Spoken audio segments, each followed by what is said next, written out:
Hello बच्चों, आप सभी बच्चों का एक बार फिर से डीपीएस एकेडमी में बहुत बहुत स्वागत है। पिछली क्लास में हम लोगों ने हाइलो एल्केन तथा हाइलो एरीन वाले चैप्टर के बारे में बात की थी और उस लेक्चर में हम लोगों ने E1 और E2 को समझा था, विलोपन अभिक्रिया को समझा था, जिसमें एक अणुक विलोपन अभिक्रिया और दो अणुक विलोपन अभिक्रिया को समझा था। इसमें थोड़े पॉइंट भी हुए थे और बेहतर है बहुत अच्छी तरीके से समझा था। थोड़ा उसका पोर्शन छूट गया था जो इस लेक्चर में कवर किया जाएगा, जिसमें सेटजेव का नियम, हॉफमैन रूल बताया जाएगा। ठीक है, तो देखते हैं सेटजेव का नियम क्या होता है, जो विलोपन अभिक्रिया पर आधारित होता है। ठीक है, तो हमने बताया था पिछली क्लास में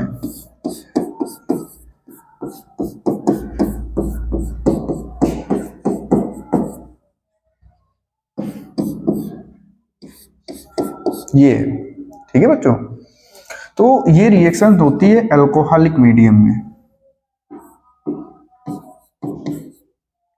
अल्कोहलिक NaOH के साथ। तो ये कैसी होगी?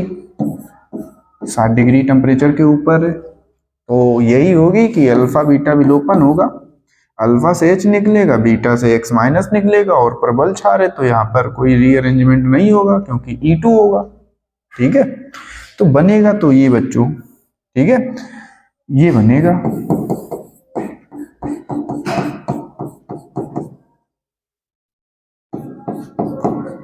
ये बनता है बच्चों, या तो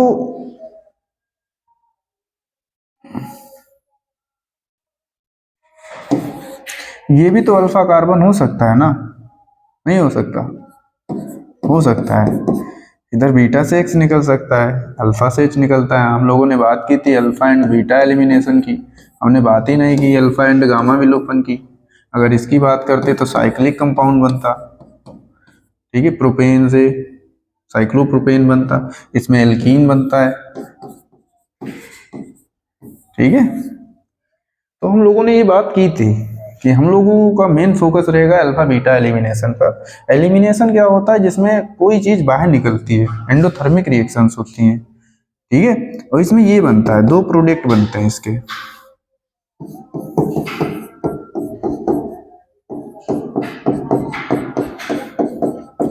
और इससे क्या निकलता है? H और X। बात आती है ऐसा क्यों, ये क्यों बना?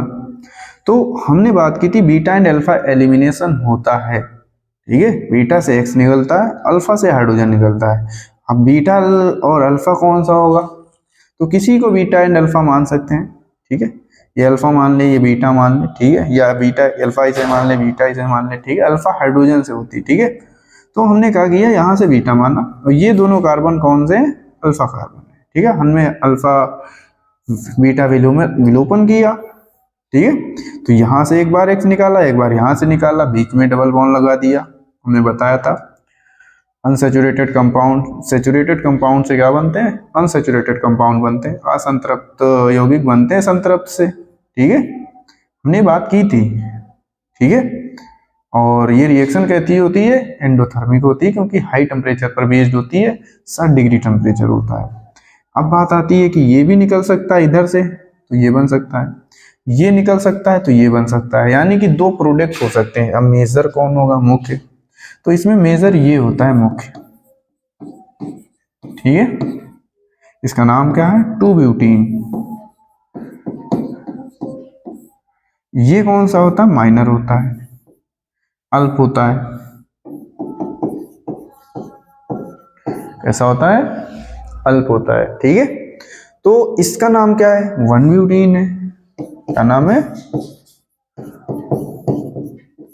1-ब्यूटीन। ठीक है, अब बात आती है कौन स्टेबल ज्यादा है। ठीक है, ज्यादा कौन बनेगा? स्टेबल एल्कीन कौन सी है? जो स्टेबल होगी वो ज्यादा बनेगी, जो अनस्टेबल होगी वो कम बनेगी। तो बताया जाता है कि 2-ब्यूटीन बहुत ही ज्यादा स्टेबल होती है, क्योंकि एल्कीन की जो स्टेबिलिटी होती है ठीक है, वो किससे बताई जाती है? तो एल्कीन की स्टेबिलिटी अल्फा हाइड्रोजन से बताई जाती है। ठीक है, ऐसी एल्कीन जिसके पास, ठीक है, अल्फा हाइड्रोजन की संख्या ज्यादा हो। ठीक है, अब अल्फा कार्बन कौन से होते हैं? तो बच्चों ऐसा होता है जो डबल बॉन्ड लगा होता है ना, ये दो कार्बन है, इसके पीछे वाले कार्बन कौन से होते हैं? Alpha carbon. कौन से? Alpha carbon.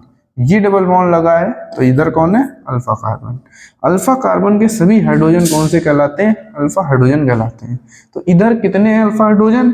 3 है, उधर भी 3 है, यानी कि 2 ब्यूटीन की बात करें, ठीक है, 2 ब्यूटीन की बात करें, ठीक है, तो इसके पास टोटल कितने अल्फा हाइड्रोजन है? 6 अल्फा हाइड्रोजन है। और 1 ब्यूटीन की बात करें तो इसके पास अल्फा हाइड्रोजन कितने हैं? 2 ही हैं, इसके पीछे कोई नहीं है कार्बन। डबल बॉन्ड वाला अल्फा कार्बन नहीं होता है, डबल बॉन्ड के पीछे वाला कार्बन, ठीक है, फर्स्ट वाला कार्बन कौन सा होता है? अल्फा कार्बन होता है। ठीक है, तो यहां से क्या होता है, इसके पास कितने अल्फा हाइड्रोजन है? 2 अल्फा हाइड्रोजन है। अब बात आती है जिसके ज्यादा अल्फा हाइड्रोजन होंगे वो ज्यादा बनेगी, तो ये ज्यादा स्टेबल होती है 2 ब्यूटीन, ये कम स्टेबल होती है। ठीक है, अब बात आती है ये एल्कीन कौन सी कहलाएगी? ये एल्कीन कौन सी कहलाएगी? तो ये एल्कीन कहलाती सेडजेफ एल्कीन। ये कौन सी कहलाती? Hoffmann product. ठीक है बच्चों, तो ऊपर वाली कौन सी है? सेडजेफ एल्कीन है। नीचे वाली कौन सी है? हॉफमैन एल्कीन है। ठीक है, जो स्टेबल एल्कीन होगी वो सेडजेफ होगी, जो अनस्टेबल होगी वो हॉफमैन होगी। ठीक है, तो सेडजेफ का नियम यही बोलता है कि वो एल्कीन ज्यादा स्थायी होगी जिसके पास अल्फा हाइड्रोजन की संख्या ज्यादा हो। ठीक है, तो हमने बात ही की है, अल्फा हाइड्रोजन की संख्या जिसके पास ज्यादा होती है वो ज्यादा स्टेबल होती है। इसके पास कितने अल्फा हाइड्रोजन है? 6 अल्फा हाइड्रोजन है। इसके कितने हैं अल्फा हाइड्रोजन? तो इसके पास सिर्फ 2 ही अल्फा हाइड्रोजन है, यानी कि ये 4 गुना इससे ज्यादा स्टेबल है। ठीक बच्चों, ये वाली अनस्टेबल है, तो इसका मेजर कौन होगा? तो सेडजेफ प्रोडक्ट ज्यादा बनेगा और हॉफमैन प्रोडक्ट कम बनेगा, क्योंकि इसके पास अल्फा हाइड्रोजनों की संख्या ज्यादा है और इसके पास अल्फा हाइड्रोजन की संख्या कम है। ठीक है, तो सेडजेफ का नियम यही बोलता है बच्चों कि ऐसी एल्कीन जिसके पास अल्फा हाइड्रोजन की संख्या ज्यादा हो वो सेडजेफ एल्कीन कहलाती है। या कह सकते हैं मोर substituted alkene is more stable, ज्यादा सब्स्टिट्यूट हो जाए, ठीक है, प्रतिस्थापित हो जाए। ठीक है, या कह सकते हैं जिसके पास ज्यादा हाइड्रोजन होंगे वही ज्यादा प्रतिस्थापित होगी, तो ये ज्यादा होगी, ये सेडजेफ एल्कीन है। ये कौन सी है? हॉफमैन एल्कीन है। ठीक है, तो आई होप, आशा करता हूं कि आपको ये सेडजेफ का नियम समझ में आया होगा। सेडजेफ का नियम सिंपल सा बोलता है वही प्रोडक्ट ज्यादा बनेगा जो स्टेबल है। स्टेबल वही होगी एल्कीन जिसके पास अल्फा हाइड्रोजन की संख्या ज्यादा है। अल्फा हाइड्रोजन कौन से होते हैं? तो हमने बताया दोनों पीछे के अल्फा हाइड्रोजन होते हैं। हॉफमैन प्रोडक्ट कौन होता है? जो अनस्टेबल होता है, ये माइनर होगा, ये मेजर होगा। ठीक है बच्चों, आगे बात करते हैं एक एग्जाम्पल की और। इसमें बात करते हैं हॉफमैन प्रोडक्ट, या हॉफमैन का नियम यही कहता है कि जिसके पास अल्फा हाइड्रोजन की संख्या कम है वो हॉफमैन प्रोडक्ट होगा। यही हॉफमैन का नियम भी है। कभी कभी ये भी स्टेबल हो जाता है, ठीक है, बल्कि बेस के केस में। ठीक है, तो एग्जाम्पल देखते हैं एक दूसरा।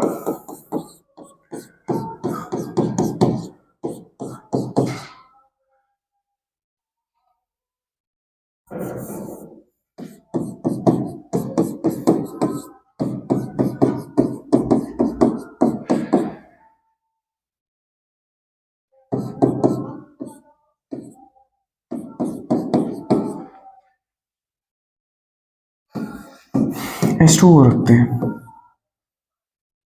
ठीक है, और इसे कहां पर पहुंचाते हैं? 60 डिग्री टेम्परेचर पर।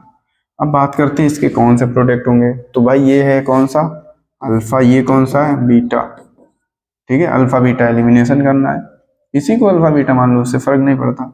ठीक है, तो अल्फा से निकालेंगे एक्स, बीटा से निकालेंगे ये, एक बार तो ये बनेगा। ठीक है, अब रीअरेंजमेंट भी करोगे तब भी तो 2 डिग्री का बनेगा। ठीक है, उससे कोई फर्क नहीं पड़ता।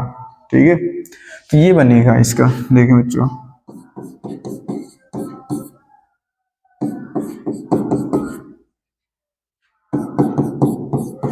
एक तो ये बनेगा, एक ये बनेगा,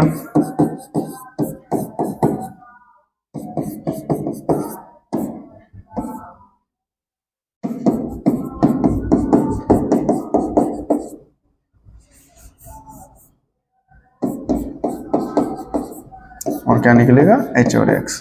अब बताओ इसमें कौन सी हॉफमैन एल्कीन है, कौन सी सेट एल्कीन है? कमेंट करके बताना इसमें हॉफमैन प्रोडक्ट कौन सा होगा और सेट प्रोडक्ट कौन सा होगा। तो हॉफमैन प्रोडक्ट हमने बताया, जिसके पास अल्फा हाइड्रोजन की संख्या कम होगी वो हॉफमैन प्रोडक्ट होगा, और जिसके पास अल्फा हाइड्रोजन की संख्या ज़्यादा होगी वो सेट प्रोडक्ट होगा। कैसा? सेट प्रोडक्ट होगा। ठीक है, तो बच्चों समझ में आया क्या बताया गया कि सेट एल्कीन क्या होती है और हॉफमैन एल्कीन क्या होती है। हॉफमैन एल्कीन वो होगी जिसके पास अल्फा हाइड्रोजन की संख्या कम है, सेट एल्कीन वो होगी जिसके पास अल्फा हाइड्रोजन की संख्या ज्यादा है। ठीक है, तो इसमें बताओ कौन सी सेट है, कौन सी हॉफमैन है, तुम्हें कमेंट करके बताना है इसमें कौन सा होगा, ए वाला होगा कि बी वाला होगा। तो इसमें देखते हैं क्यों कौन सा ऑप्शन लगाते हैं आप लोग, सही करते हैं कमेंट देखेंगे। तो ये देखते हैं, ये दोनों कार्बन कौन से, अल्फा कार्बन है, इसके पास 3 इसके पास 1, यानी कि टोटल कितने हैं, 4 अल्फा हाइड्रोजन है इसके पास। इसकी बात करें तो इधर पीछे है ही नहीं, इसके पास कितने हैं, 2 अल्फा हाइड्रोजन, ये अल्फा कार्बन है। ठीक है, यही अल्फा कार्बन, तो इसके पास कितने हाइड्रोजन है, 2 अल्फा हाइड्रोजन। तो ये वाली मेजर होगी, ये वाली माइनर होगी, अल्फा हाइड्रोजन इसके पास ज्यादा, यानी कि ये कैसी होगी, सेट एल्कीन। ये कैसी होगी, हॉफमैन एल्कीन। हॉफमैन का मतलब हॉफमैन, ठीक है, हॉफमैन एल्कीन। ठीक है, तो यहां तक समझ में आया। तो हम इसके आगे जो हमारा पोर्शन है हेलो एरीन, उसका इंट्रोडक्शन लेते हैं और समझते हैं। ये हमारा हेलो एल्केन से रिलेटेड जितना भी पोर्शन था वो समाप्त हुआ है। अब बात करते हैं कौन से, इसके बारे में, हेलो एरीन्स के बारे में। तो हेलो एरीन्स क्या होती हैं बच्चों, तो हेलो एरीन कह सकते हैं, वहां पर एल्किल ग्रुप था, क्या था, एल्किल ग्रुप, आर के साथ क्या था, एक्स, एल्किल ग्रुप था वहां पर, मेथिल, लेथिल, ठीक है, extra CH3 C2H5 R plus था। ठीक है, एल्किल ग्रुप था। ठीक है, एल्किल और हैलाइड था। ठीक है, इसका नाम होता है हेलो एल्केन का एल्किल हैलाइड। कुछ नहीं है, सिमिलर है, बिल्कुल सेम है। ठीक है, और यहां पर क्या होता है, एल्किल की जगह पर होता तो RX ही है, यहां पर भी RX होता है। ठीक है, लेकिन ये R जो यहां पर होता है वो एरिल ग्रुप होता है। कैसा होता है, एरिल ग्रुप। ठीक है, अब एरिल ग्रुप कौन सा होता है, तो एरिल ग्रुप किसे कहते हैं, तो बेंजीन से जब कोई एक हाइड्रोजन निकलता है, ठीक है, तो फेनिल बनता है, बेंजीन नहीं बनता है। ठीक है, बेंजीन से जब एक हाइड्रोजन कोई निकलता है तो क्या बनता है, फेनिल, फेनिल। इसी फेनिल को क्या कहते हैं, एरिल समूह कहते हैं। ठीक है बच्चों, तो आई होप आशा होगी कि आपको ये एल्किल और एरिल का फंडा समझ में आया होगा। एल्किल क्या होता है, जब एल्किल समूह जुड़े, मेथिल, लेथिल, ठीक है, प्रोपिल, आइसोप्रोपिल, ठीक है, फेनिल ना जुड़े तो उसे एल्किल हैलाइड बोलते हैं। और अगर एरिल समूह जुड़ता है R की जगह पर फेनिल, ठीक है, फेनिल समूह जुड़ता है तो उसे क्या बोलते हैं, एरिल हैलाइड। क्या बोलते हैं, एरिल हैलाइड। या सिंपल सी भाषा में, जब कोई बेंजीन के साथ डायरेक्ट सीधा हैलोजन जुड़ता है तो उसे हेलो एरीन कहते हैं। एरीन का मतलब बेंजीन जुड़ी है, फेनिल जुड़ी है और उससे डायरेक्ट जुड़ा है कौन, हैलोजन जुड़ा है। ठीक है, तो जब डायरेक्ट कोई चीज जुड़ती है तो उसे हम बेंजीन से हेलोजन जुड़ता है तो उसे हम क्या बोलते हैं, हेलो एरीन बोलते हैं, या हम उसे एरिल हाइलाइट बोलते हैं। क्या बोलते हैं, एरिल हाइलाइट।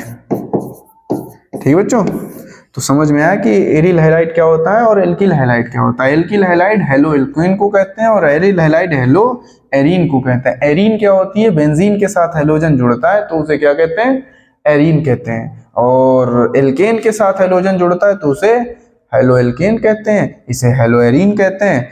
आपको समझ में आया होगा। और अब इसके IUPAC नॉमेनक्लेचर के बारे में जानते हैं।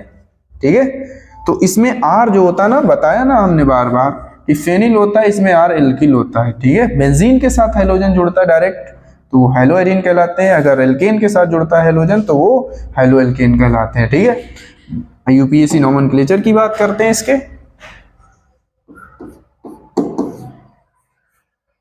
IU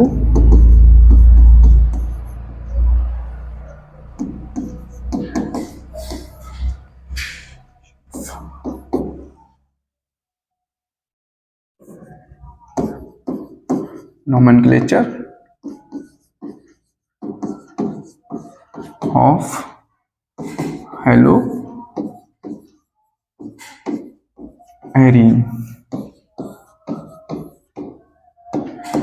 हेलोएरीन के IUPAC नामांकन, हिंदी में बोले हेलोएरीन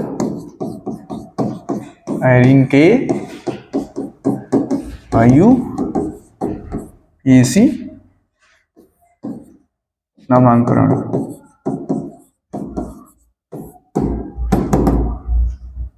ठीक है, तो बात करते हैं इसके IUPAC नॉमेनक्लेचर के बारे में। ठीक है, तो IUPAC नॉमेनक्लेचर क्या होता है, तो इसके नाम रखने की पद्धति को ही क्या कहते हैं, IUPAC नामांकन कहते हैं। ठीक है, तो देखते हैं हेलोजन क्या हो सकते हैं। Halogen fluoro, chloro, bromo and डाइटो। इसका नाम फ्लोरो,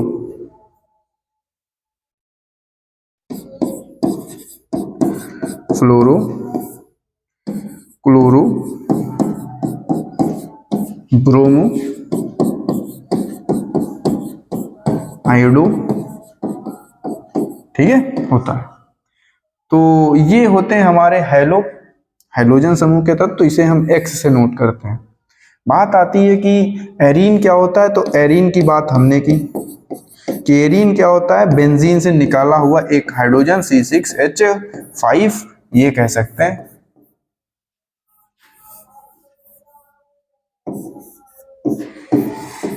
ये ठीक है, तो ये कौन सा है, एरीन।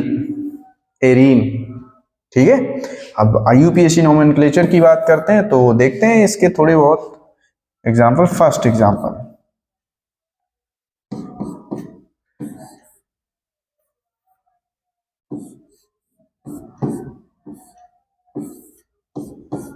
इसका नाम बताएंगे,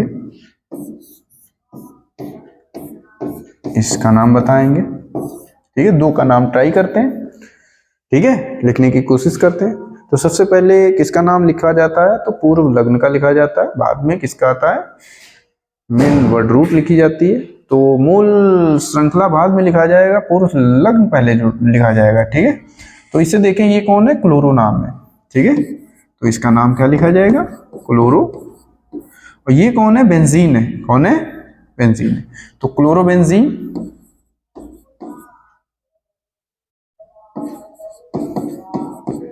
या एरिल क्लोराइड, क्या कह सकते हैं, इसका नाम एक और होगा, एरिल।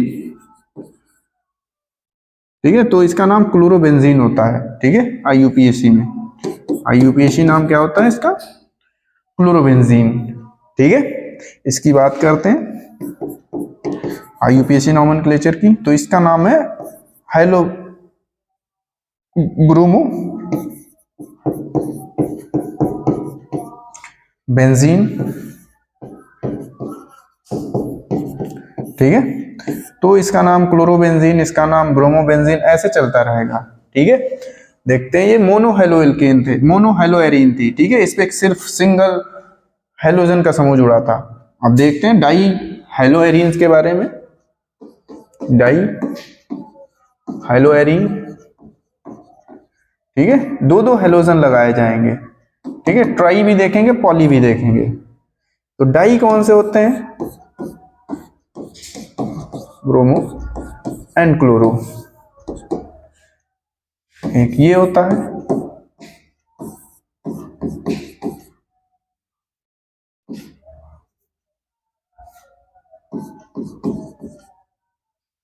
एक ये है,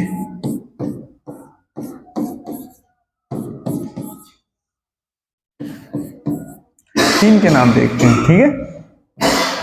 तो कभी कभार बच्चे गलत करते हैं कि इधर से नंबरिंग करते हैं। नहीं बच्चों, उधर से करनी पड़ती है जब हमारे सब्स्टिट्यूएंट, ठीक है, पूर्व लग्न बराबर पोजीशन से पढ़ते हैं, ठीक है। नंबरिंग की हमने एक तरफ से दूसरी तरफ से की तो पोजीशन बराबर आती है, ठीक है। तो नंबरिंग उधर से की जाती है जिधर से अल्फाबेट शुरू होते हैं, तो इधर से नहीं होगा। इसका जो नाम लिखेंगे तो ऐसा लिख देंगे 1 क्लोरो, ठीक है, 2 ब्रोमो, 2 ब्रोमो बेंजीन। अब देखो इसके कितने नाम हो सकते हैं, ठीक है। फर्स्ट नाम तो ये हुआ यूपीएससी का, आईयूपीएससी नोमेनक्लेचर का, ठीक है। दूसरा नाम ये हो सकता है कि कोई बच्चा ऐसा करे, होशियार बच्चा, ठीक है, 2 ब्रोमो 1 क्लोरो, और क्या होगा, बेंजीन, ये भी लिखा। और तीसरा ऑप्शन ये हो सकता है कि वो नंबरिंग इधर से करे,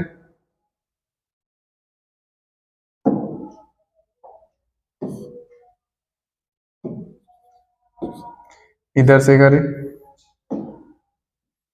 एक और दो इधर से करी तो इसके दो नाम लिखे, 2 ब्रोमो 1 क्लोरो बेंजीन या 1 क्लोरो 2 ब्रोमो बेंजीन।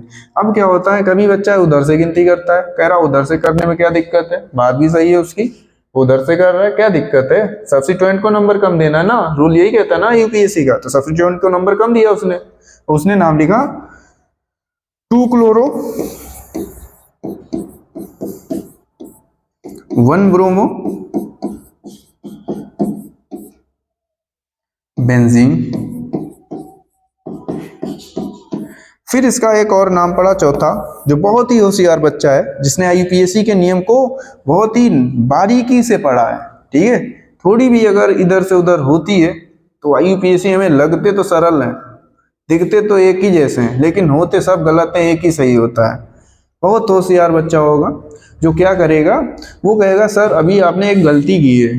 क्यों कहेगा, अभी आईयूपीएससी का एक नियम नहीं लगाया है। कौन सा, अभी बताते हैं, आप कमेंट में इसका आंसर बताओ। 1 ब्रोमो, ठीक है, 2 क्लोरो बेंजीन। अब इसके 4 नाम आए और 5वां ऑप्शन अगर रख दें, इसमें से कोई नहीं, नन ऑफ दीज, कोई नहीं, तो नहीं, जिसने आईयूपीएससी के नियम को हल्का फुल्का पढ़ा, ठीक है, उसके लिए तो ये बहुत ही बड़ी आफत है, ठीक है। आफत क्या है, बहुत बड़ी आफत है, ठीक है, नहीं हो पाएगा। जनरल ऑर्गेनिक केमिस्ट्री नहीं पढ़ी है तो, जीओसी नहीं पढ़ी है तो, आईयूपीएससी नोमेनक्लेचर नहीं सीखा है तो, ठीक है। तो हम बताते भी हैं, ठीक है, रूल बताने बैठे हैं कि इसका यूपीएससी नोमेनक्लेचर कराएं, ठीक है। तो थोड़ा बहुत जीओसी आनी चाहिए। तो देखा जाए यहाँ पर कि इधर से नंबरिंग की तो नाम लिखा 1 क्लोरो 2 ब्रोमो बेंजीन, इधर से की इसने क्या किया, नाम पहले ब्रोमो का लिख दिया, क्लोरो पीछे कर दिया, बेंजीन। इसमें क्या किया, इधर से नंबरिंग की 2 chloro 1 bromo benzene, 1 bromo 2 chloro benzene. अब बात आई कि इसमें से सही कौन है, कि सब गलत है, इनमें से कोई नहीं, टिक लगा दें यहाँ पर, ये सही। अब बात आती है कि इसने गलत किया। पहला रूल आईयूपीएससी का इसने तोड़ा, दोनों लोगों ने, कि जब कोई सब्स्टिट्यूएंट बराबर पोजीशन पर पढ़ते हैं, ठीक है, पूर्व लग्न, तो नंबरिंग उधर से होती है जिधर से अल्फाबेट आते हैं, वरना ऐसा कहीं नहीं लिखा है, ठीक है। कि कभी कभार होता है कि सब्स्टिट्यूएंट बराबर आ जाए, वरना सब्स्टिट्यूएंट बराबर नहीं आते हैं। किधर से 2 पर आते हैं, किधर से 3 पर आते हैं, तो नंबरिंग उधर से बेटर होती है जिधर से पास पढ़ते हैं, ठीक है।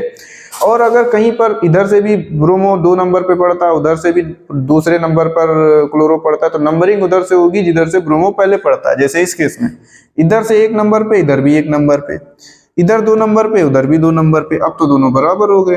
अब किधर से करनी है, तो ब्रोमो की तरफ से नंबरिंग करनी है। तो ब्रोमो से की ये नंबरिंग तो गलत थी जिसने भी की है। अब बात आती है कि ये नंबरिंग की बच्चे ने, ठीक है, कह रहा है कि आईयूपीएसी का नियम है कि ब्रोमो तरफ से गिनती होगी जो सब्स्टिट्यूएंट बराबर पोजीशन पर होंगे। और नंबरिंग की तो नाम लिखता है इसका क्या, 2 क्लोरो 1 ब्रोमो और बेंजीन, ठीक है। इस नंबरिंग सही की, लेकिन क्लोरो को पहले लिख दिया, 1 ब्रोमो को पहले लिख दिया। इसने भी आईयूपीएसी के नियम को तोड़ दिया, क्योंकि आईयूपीएसी का नियम ये कहता है कि अल्फाबेट 1 से अधिक होंगे तो नाम लिखा जाएगा, आईयूपीएसी नाम लिखा जाएगा अल्फाबेट के अनुसार, ठीक है। इसका अल्फाबेट सी से शुरू होता है, इसका अल्फाबेट बी से शुरू होता है। ABCD में बी पहले आता है, सी पहले आता है। इसकी वजह से इसका भी गलत हो गया, ऑटोमेटिक ये सही होगा। 1 ब्रोमो 2 क्लोरो 1 बेंजीन, ठीक है। तो इसे बताने की कोशिश करें, इसका नाम क्या लिखें, 1 2 3 4 कि 1 2 3 4 इधर वाली नंबरिंग करें कि इधर वाली नंबरिंग करें। तो बेहतर है कि इधर वाली करें, क्योंकि सब्स्टिट्यूएंट 1 और 1 4 और 4 पर है, बराबर पोजीशन पर है, तो इधर से करते हैं, बेहतर रहेगा। 1 ब्रोमो, नाम भी अल्फाबेट से लिखते हैं, 1 ब्रोमो 4 क्लोरो 4 क्लोरो बेंजीन, ठीक है। इसकी बात करते हैं, तो 1 and 2 1, 2 die chloro 1, 2 die chloro benzene, ठीक है। समझ में आया, क्लियर। तो इसमें गलती ना हो, ठीक है, गलती ये ना हो कि थोड़े बहुत आईयूपीएसी के नियम चलते रहेंगे, ठीक है।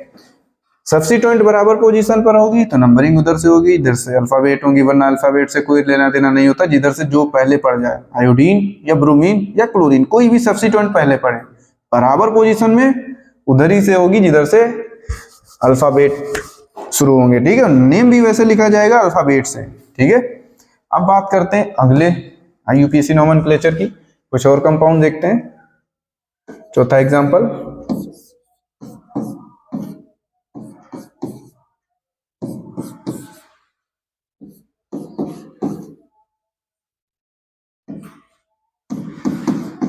ठीक है। और ये एक हुआ,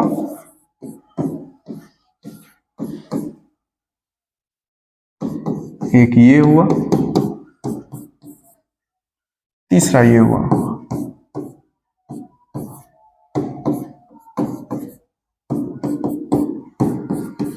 ठीक है। तो इसकी बात करते हैं इन तीनों को देखने के बाद, और इसकी प्रिपरेशन की बात करेंगे। इसमें ज्यादा कोई खास नहीं है, ये बता दिया, ब्रोमो क्लोरो बेंजीन ये सब नाम इसका चलता है, bromo benzene, chloro benzene, iodo benzene, ठीक है। 1, 2 die chloro benzene, 1, 3 die chloro benzene, ये चलता रहता है इसमें, ठीक है, प्रोसेस है। इसकी बात कर लेते हैं। तो अब नंबरिंग किधर से करें, तो कोई तो इधर से करेगा 4, कोई बहुत होशियार बच्चा आएगा तो कहेगा कि आईयूपीएसी का नियम है लीस्ट सम पॉइंट, लीस्ट सम नंबर, कि जहां जहां पर सब्स्टिट्यूएंट है उन्हें जोड़ो, सबसे कम आना चाहिए। जोड़ा 1 3 4, 1 3 प्लस 4 कितना होगा 8, ठीक है। इन्हें कहा कि 8 आता है, दूसरा इसमें दिमाग लगा रहा है कि कह रहा है ऐसे कर सकते हैं क्या, 1 2 3 एंड 4, चलो जोड़ते हैं। यहां पर लीस्ट सम करना है, 1 प्लस 2 प्लस 4 कितना होता है 7। तो अब नंबरिंग कौन सी सही है भाई, यहाँ पर 7 आता है, यहाँ पर 8 आता है, इधर वाली नंबरिंग गलत है, ये नेम लिखेगा वो गलत होगा, ठीक है। अब बात आई कि ये नंबरिंग सही है, इस हिसाब से हम नाम लिखेंगे।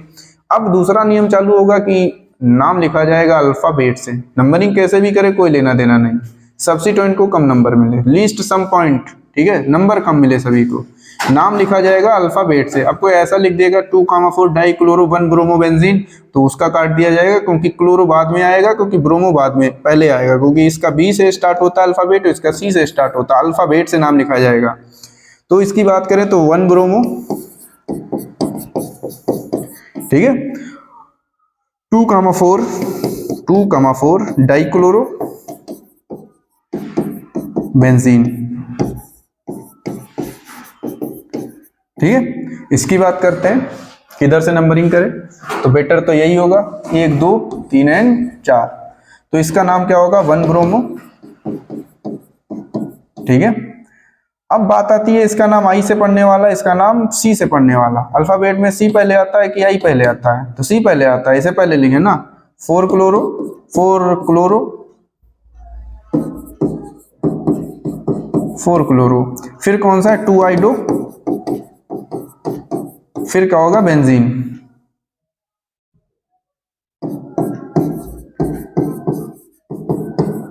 ठीक है। फिर इसकी बात करते हैं, अब बताओ किधर से नंबरिंग करें, अल्फाबेट से लीस्ट सम करना है, ठीक है, जोड़ने पर कम आए, 1 2 3 4, 1 2 3 एंड 4। किधर से कर सकते हो, इधर से तो कतई नहीं होगी, इधर ही से हो सकती है 2 में, ठीक है। और देखते हैं कहाँ कहाँ पर है, 1 + 2 + 4 कितना आता है 1 2 एंड 6 7, उधर से जोड़ते हैं 4 + 3 + 1 3 और 4 कितना आता 8। इस तरह वाली नंबरिंग तो बेकार है, क्योंकि इधर से सब्स्टिट्यूएंट बहुत ही लिस्ट सम नहीं है, बहुत ही ज्यादा, ये नंबरिंग बेकार, ये सही है, इस हिसाब से नाम लिखते हैं। तो क्या होगा यहाँ पर, तो नाम इसका क्या होगा देखा जाए तो 1 कहाँ, इधर से नंबरिंग की है, चौथे नंबर पे 4 ब्रोमो, इसका नाम 4 ब्रोमो, 4 ब्रोमो, सी और 2 क्लोरो 1 आयोडो बेंजीन, ठीक है। इतना समझ में आया, तो इतना अगर समझ में आता है तो 2-4 और एग्जाम्पल करते हैं और क्लास को समाप्त करते हैं। एग्जाम्पल नंबर 5,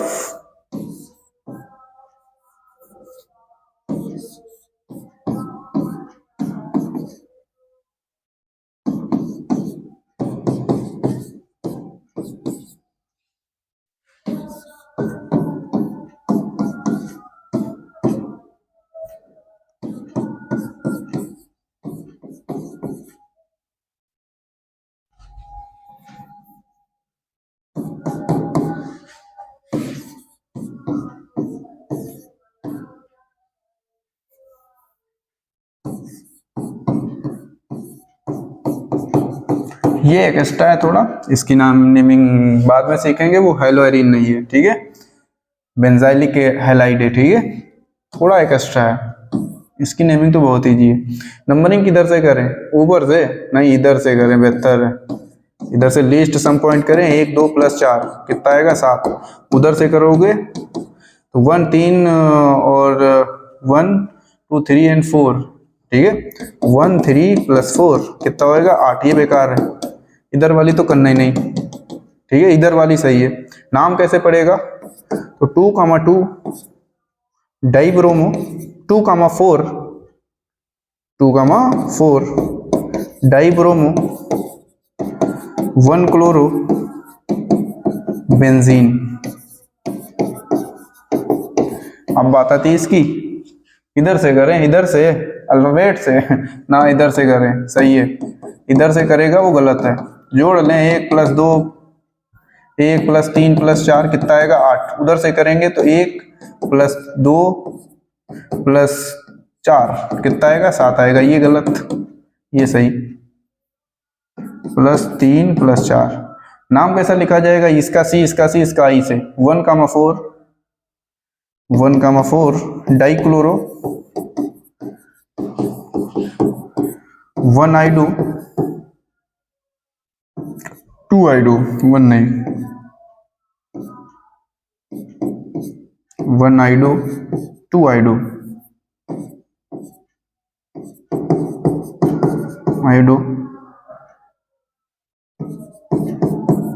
बेंजीन, ठीक है। इसकी बात करते हैं, इसका नाम क्या होगा, तो इसका नाम पहली बात तो ये कॉम्प्लेक्स सब्स्टिट्यूएंट है, ठीक है, कॉम्प्लेक्स सब्स्टिट्यूएंट का नाम ब्रैकेट के अंदर लिखा जाता है, ठीक है, ये क्लोरोबेंजीन है, हेलोबेंजीन है ही नहीं है, नॉट हेलोबेंजीन। ठीक है, ये एरिल बेंजाइलिक हैलाइड कह सकते हैं। जैसे बेंजाइलिक अल्कोहल होता है, फिनाल अलग होता है, फिनाल बेंजीन से ये जुड़ता है। और अगर बेंजाइलिक अल्कोहल की बात करें तो ये वाला अल्कोहल, ये फिनाल नहीं है, ये बेंजाइलिक अल्कोहल है। ये कैसा है, फिनाल है। तो इसमें बात करें, ये जब कोई भी बेंजीन से हेलोजन जुड़ता है तो वो हेलोएरीन, अगर कार्बन के साथ जुड़ता है तो नॉट हेलोएरीन। ठीक है, ये कोई बेंजाइलिक हैलाइड है, इसका नाम क्या लिखा जाएगा? तो सबसे पहली बात है ये सब्स्टिट्यूएंट कॉम्प्लेक्स। अब कॉम्प्लेक्स का नाम ब्रैकेट के अंदर लिखा जाएगा। ठीक है, देखते हैं इसे कैसा लिखा जाएगा, वरना आईयूपीएससी के इतने नियम है, पढ़ाते जाएं, 3 महीने पढ़ाते रहेंगे। ठीक है, खत्म ही नहीं होंगे। बहुत आईयूपीएससी की जड़ बहुत ही फंसी है कहानी उसमें। ठीक है, बहुत ही बड़ा लेंदी चैप्टर है आपका यूपीएससी का, क्योंकि कितने फंक्शनल ग्रुप है उसमें, अभी कोई फंक्शनल ग्रुप की बात ही नहीं हुई। CH2Cl, तो इसका नाम पता है बेंजीन है, इसका नहीं पता। क्लोरो होते तो क्लोरो लगा देते ऐसे, अगर सिंपल सा क्लोरोबेंजीन, क्लोरोबेंजीन। इसे कॉमन नेम में कह सकते हैं बेंजाइलिक हैलाइड है। ठीक है, आईयूपीएससी नाम क्या होगा इसका? तो आईयूपीएससी नाम इसे बेंजीन लिखते हैं और इसे सब्स्टिट्यूएंट बनाते हैं। ठीक है, इसकी गिनती करते हैं 1। ठीक है, इस पर कौन जुड़ा है? क्लोरो। तो पहले लिखते हैं ये जो कार्बन है, ठीक है, ये बेंजीन का फर्स्ट कार्बन है और ये फर्स्ट ही कार्बन, एक ही कार्बन है। ठीक है, तो ब्रैकेट लगाते हैं 1 पर। ठीक है, क्योंकि बेंजीन 1 ही से शुरू होगी। ठीक है, ऐसा नहीं यहाँ से शुरू होगी, क्योंकि सब्स्टिट्यूएंट में नहीं यहीं पर है। 1 लगाया, ब्रैकेट खोला बड़ा, यहाँ पर लिखा 1 पर कौन जुड़ा है, तो सब्स्टिट्यूएंट के अंदर भी नंबरिंग 1 क्लोरो। ठीक है, अब इसका मेथेन नहीं पड़ेगा नाम, अब ये सब्स्टिट्यूएंट है, इसका नाम पड़ेगा मेथिल। तो इसका नाम क्या है? 1 क्लोरोमेथिल, इसका पूरे का ब्रैकेट बंद। ये पूरी कहानी कहां पर लगी? बेंजीन के पहले कार्बन पर। ठीक है, और ये पूरा कौन सा है? बेंजीन है, लिख दो इसे। तो इसका नाम कौन सा होगा? 1 क्लोरोमेथिल बेंजीन। ठीक है, या बेंजाइलिक हैलाइड, बेंजाइलिक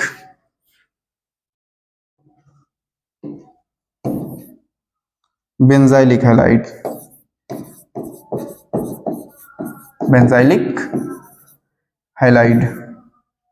ठीक है, अगली क्लास में हम लोग हेलोएरीन के बनाने की विधि की चर्चा करेंगे। मेथड देखेंगे किससे बनाया जाता है,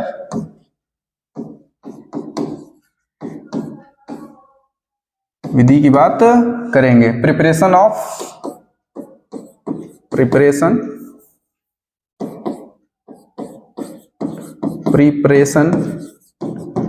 ऑफ हेलोएरीन। ठीक है, इनकी बात करेंगे और इसके केमिकल एंड फिजिकल प्रॉपर्टीज के बात करेंगे, और ये चैप्टर आपका बहुत ही जल्दी समाप्त होगा। ठीक है, आप बहुत अच्छे तरीके से पढ़ते रहिए और बेहतर नंबरों से पास होइए, और हमारी विशेष आपके साथ है। Thank you.